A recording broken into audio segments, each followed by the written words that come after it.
अस्सलाम वालेकुम रहमतुल्लाहि व बरकातुहू। नाज़रीन, सूरह लुक़मान सूरह एक मक्की सूरत है और जो कुफ़ार कुरैश है वो अपने आबा अजदाद पर बड़े फ़ख्र क्या करते थे और आबा परस्ती उनकी गुट्ठी में शामिल था, उसके लिए अशआर बोला करते थे और इसी तरीके से वो अपने आबा अजदाद पर फ़ख्र और गुरूर करके बहुत सारे अशआर और नसर निगारी क्या करते थे। शराब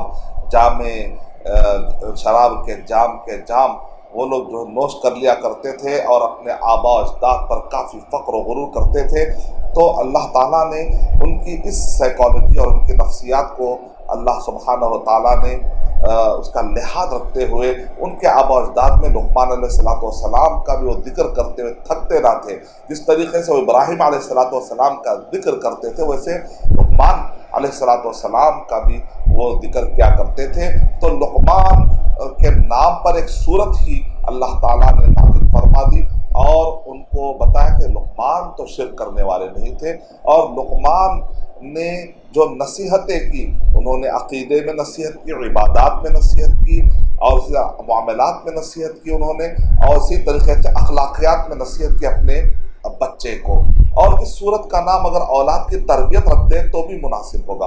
यानी मतलब ये है कि इसका एक मौजू अगर आप कोई मुंतखब करें, इसका टाइटल इस सूरे का अगर कोई आदमी कहे कि मौजू क्या है, महवर क्या है, तो औलाद की तरबियत। यानी एक बाप, एक हकीम बाप, एक लुक़मान हकीम किस तरीके से अपने बच्चे को या बुनैया कहकर समझा रहे हैं, ला तुशरिक बिल्लाह इन्ना शिर्क लज़ुल्मुन अज़ीम, या बुनैया इन्नहा इन तकु मिस्क़ाल हब्बतिन मिन ख़रदलिन फतकुन फ़ी सख़रतिन औ फ़िस समावाति औ फ़िल अर्दि यअति बिहल्लाह इन्नल्लाह लतीफ़ुन ख़बीर। यानी किस तरीके से फ़िक्री तरबियत कर रहे हैं। आजकल माँ बाप बच्चों की जिस्मानी तरबियत तो कर लेते हैं, ग़िज़ाओं की फ़िक्र तो कर लेते हैं, लेकिन फ़िक्री तरबियत इंटेलेक्चुअल प्रोग्रामिंग से क़ासिर है, दूर है।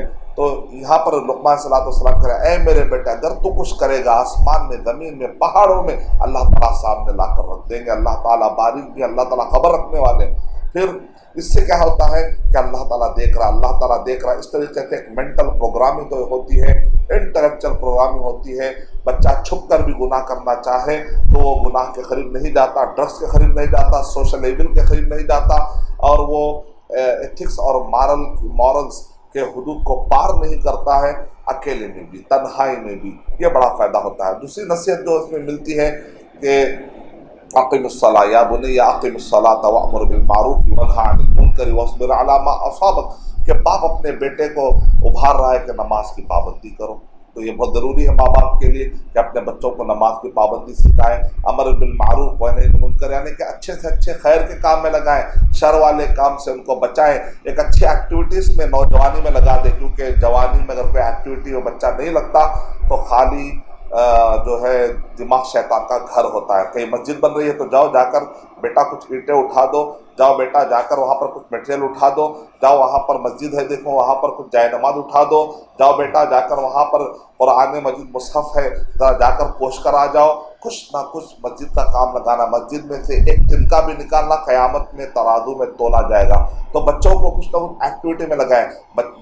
मस्जिद के लिए जो है चंदा जमा हो रहा है, बच्चा कपड़ा लेकर ठहर जाएगा, कहीं बयान होगा वॉलंटियर बन जाएगा, कहीं बयान होगा हैंडबिल बांटेगा। इस तरीके से बच्चों को एक्टिविटीज़ में, खैर के कामों में लगाने से ये बच्चे बड़े सालेह और कौम के लिए नाफ़िअ बनकर निकलेंगे। इसी तरीके से इस सूरे के अंदर ये भी बता दिया गया कि बेटा जो है तू अपने चेहरे को फेर कर मत बात करे। मतलब जैसे गुरूर और तकब्बुर करने वाले होते हैं वो सामने दू बदू होकर बात नहीं करते बल्कि मुंडी टेढ़ी करके बात करते, वाला तो साइर खद्दक लिन्नास। और इसी तरह चलने के बारे में बताया गया कि तुम इतरा कर मत चलो।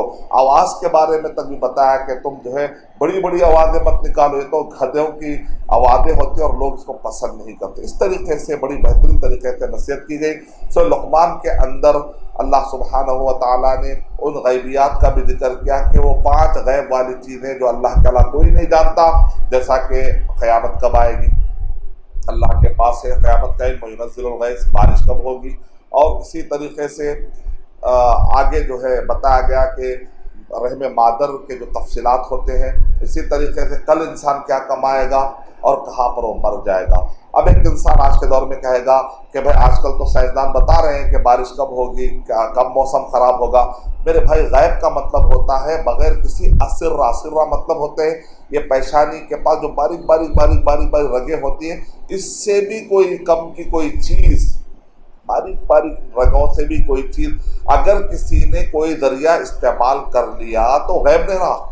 بغیر کسی ذریعے کے ڈائریکٹ غیب والی باتوں کو بتانا یہ صرف اللہ تعالیٰ کے علاوہ کوئی نہیں ہے۔ اس کو کہتے ہیں حقیقی علم غیب۔ یہ تو سببی غیب ہے۔ سببی غیب کا مطلب یہ ہے کہ میں نے ایک دوربین کے ذریعے سے میں نے دور والی چیز کو دیکھ لیا تو یہ تو غیب نہیں رہا نا۔ اگر میں نے آلات کے ذریعے سے یہ دیوار کے پیچھے اگر جو ہے نا میں نے ایک سراغ ڈال کر یہ دیوار کے پیچھے میں نے دیکھا کہ وہاں سے ایک بلی جا رہی ہے تو یہ تھوڑے غیب ہو جائے گا، میں نے تو سوراخ استعمال کیا ہے۔ اسی طریقے سے اگر کوئی جو ہے بادل کو دیکھ کر جو ہے اندازہ لگاتا ہے تو یہ تھوڑے غیب ہوا، یہ تو اندازہ ہوا، یہ تو قیاس آرائی ہوئی، اس کو غیب نہیں کہتے۔ غیب کا مطلب بادل بھی نہیں دیکھا آپ نے، کوئی آلات آپ نے استعمال نہیں کیے، کوئی ایپ آپ نے استعمال نہیں کیا، کوئی ذریعہ آپ نے استعمال نہیں کیا۔ اگر آپ نے ذریعہ استعمال کر دیا تو وہ حقیقی غیب نہیں رہا، وہ سببی غیب ہو گیا۔ وہ سببی غیب تو انبیاء کرام کو بھی حاصل تھا۔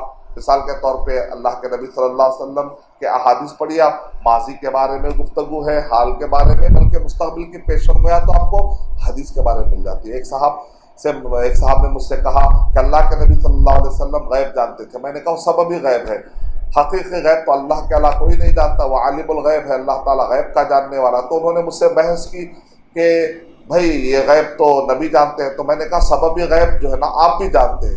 انہوں نے کہا کہ میں بھی جانتا ہوں، وہ کیسے؟ اچھا یہ بتائیے کہ دجال آنے والا ہے کہ نہیں؟ تو انہوں نے کہا کہ ہاں آنے والا ہے۔ آپ کو کیسے معلوم؟ کیا آپ غیب جانتے ہیں؟ تو کہا کہ نہیں، میں نے حدیث کی بنیاد پر کہا۔ اس کا مطلب حدیث سبب بن گئی نا آپ کے لیے۔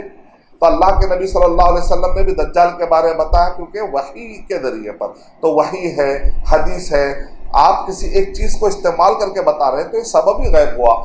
لیکن اللہ تعالیٰ کا جو علم ہے، اللہ تعالیٰ کسی بھی شے کے محتاج نہیں ہے۔ یہ فرق ہے اللہ کے غیب جاننے میں اور بندوں کے غیب جاننے میں۔ تو سورہ لقمان پڑھنے سے ہمیں اچھے سبق مل ہی جاتے ہیں۔ اللہ تعالیٰ سے دعا کرتا ہوں کہ اللہ سبحانہ و تعالیٰ مجھے اور آپ سب کو صورتوں میں پائے جانے والے اسباق سے استفادہ کرتے ہیں اپنی زندگیوں کو اس میں ڈھالنے کے اللہ تعالیٰ توفیق عطا فرمائے۔ آمین وآخر دعوانا الحمدللہ رب العالمین۔ السلام علیکم ورحمۃ اللہ وبرکاتہ۔ اور مزید ویڈیوز کو دیکھنے کے لیے آپ ہمارے YouTube چینل کو سبسکرائب کریں۔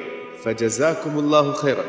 الدعوة نور وضاء تجلو ظلمات الحيران، منهج خير الناس جميعا لا يبلى عبر الأزمان.